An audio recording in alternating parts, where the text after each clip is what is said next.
This is a guest essay by Dr. Martin Boudry, a philosopher of science who has authored 6 books and more than 50 academic papers.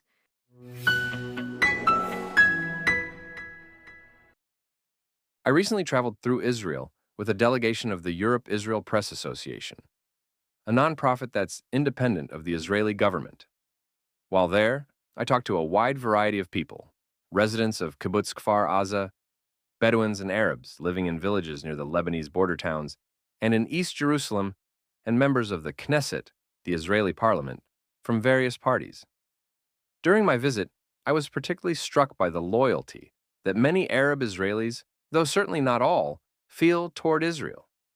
At the Sheba Medical Center, we found Jews and Arabs working side by side in operating rooms, treating Israeli, Arab, and Palestinian children without distinction. Even though Arabs are exempt from the military draft, a surprising number have volunteered to defend Israel. We spoke to one of them, IDF Major Ella Waweya, a young Arab woman who joined the army against her family's objections. They have since become reconciled to her choice. In 2016, she earned the highest military honor and now serves as deputy commander of the Arabic Spokespersons Unit. An observant Muslim, she is proud to speak Hebrew with an Arab accent. She told us that her career has inspired many others to sign up, including a dozen Arab recruits from her own village alone. In the Bedouin village of Arab al-Aramshi on the Lebanese border, one community member told us that he identifies as both Israeli and Bedouin and sees no difference between himself and his Jewish neighbors. They all serve in the IDF. Their children attend the same schools, and they were evacuated together by the government following Hezbollah's rocket attacks. I heard even stronger declarations of loyalty to Israel among the Druze community along the northern border. During the Six-Day War with Syria in 1967, Druze soldiers had no qualms about firing on their fellow co-religionists in the Syrian army. The Druze hold that national loyalty takes precedence over religious identity, especially in a country like Israel. They know something that many progressives in the West fail to grasp. Israel is the only country in the region to grant them freedom of religion and full democratic rights. In every other Arab nation in the region, the Druze face discrimination, oppression, and even persecution as apostates. It is possible that the Arabs and other minorities I met through the Europe-Israel Press Association are not representative of that population at large. They may well have been screened by the organization for their pro-Israel views. And inveterate anti-Zionists would probably not want to have any truck with such a program anyway. But surveys suggest that these pro-Israel Arabs are not outliers. In a post-October 7th poll, 70% of Arab Israeli respondents said they felt a sense of belonging to their country, a dramatic increase over the 48% who expressed such sentiments prior to October 7th. In a 2024 poll, 32% of Arabs stated that they trusted the IDF, and 23% said they trusted the police. While those numbers are significantly lower than those among Jewish citizens, 80 and 42.5% respectively, they're surprisingly high for an allegedly, quote-unquote, Jewish supremacist apartheid state. Even Mansour Abbas, leader of the Arab and Islamist Ra'am party in the Knesset, emphasized that we are part of Israel, committed to our citizenship. When we asked him whether Israel was an apartheid state, Abbas said it was not, though he added that the country could become an apartheid state if it decided to annex the West Bank and Gaza, since incorporating 5 million Palestinians would threaten its Jewish majority character. But for now, within its internationally recognized borders, Israel is a democracy, he agreed. It goes without saying that many Arabs in the West Bank and Gaza do not exactly share this positive appraisal of Israel and its military. But even in East Jerusalem, which has been under Israeli control since the 1967 Six-Day War, sentiment towards Israel is not always as straightforward as you might think. We paid an extended visit to Ginnovate, a center that promotes tech entrepreneurship within Palestinian society, for which it receives funding from the Israeli government. The center's director, Mahmoud Quais, is a Palestinian entrepreneur who grew up in East Jerusalem and was educated at Harvard Business School and the John F. Kennedy School of Government. Quaise is a firm believer in what he calls science diplomacy, that is, bridging political divides by working side by side to tackle technical challenges. He has worked with the United Nations, the World Bank, and the United States Agency for International Development, but has never received any support from the European Union. That's because it views East Jerusalem as an illegally occupied territory. So, collaborating with Genovate could be seen as legitimizing the so-called occupation, even though the center provides invaluable opportunities for bright young Palestinian science students and engineers. Although it was not included on the press tour, I decided to check out the Educational Bookshop in East Jerusalem, a small family-run business that made headlines earlier this year after the Israeli police raided it twice and arrested two of its owners, claiming that they were selling materials which incited terrorism. When I arrived just before the start of Ramadan, there were no signs of the earlier commotion. The family was busy selling books as usual. I had a friendly chat with the young owner, a jovial guy who cracked jokes about his stint in prison and his growling stomach. Being an observant Muslim, he was looking forward to breaking his fast.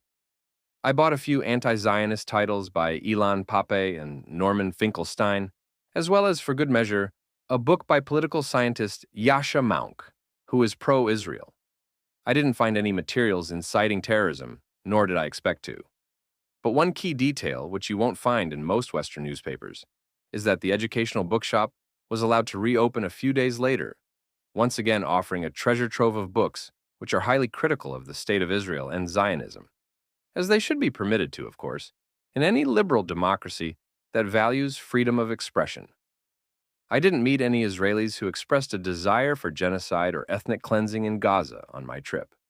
However, I did encounter several people who admitted that, since October 7th, they have been unable to bring themselves to care about the fate of innocent Gazan civilians.